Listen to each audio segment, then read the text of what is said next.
ఓం నమ శివాయ. నంది శివుడికి ఎలా దగ్గరయ్యాడో మీకు తెలుసా? ఒకరోజు నంది భువన నదికి వెళ్ళి భక్తి శ్రద్ధలతో శివుడికి స్మరిస్తూ తపస్సు చేయడం మొదలుపెట్టాడు. నంది భక్తికి మెచ్చి శివుడు నంది ముందు ప్రత్యక్షమై, నంది మెల్లగా కళ్ళు తెరిచి చూడు అన్నాడు. నంది చిన్నగా కళ్ళు తెరిచి చూశాడు. తన జీవితంలో తన కళ్ళు ఎప్పుడూ చూడని అందమైన రూపాన్ని చూస్తున్నాడు.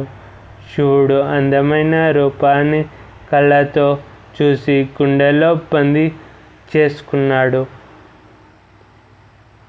అలా శివుణ్ణి చూస్తూ ఆయన అడగడానికి ఏమీ లేదు, జీవితాంతం ఆయనతో ఉండిపోతే చాలు, బాగుంటుంది అని భావించాడు.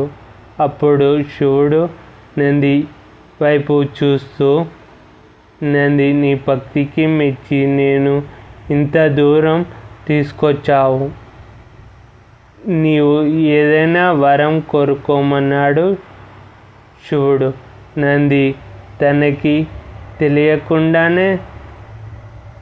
తెలియకుండానే స్వామి, నాకు ఎప్పటికీ నీతో ఉండిపోవాలని ఉంది అన్నాడు.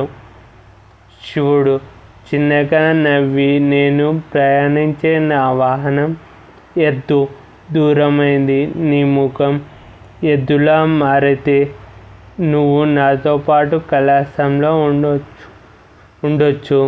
నా గణాలకు అధిపతి కూడా అవుతావు.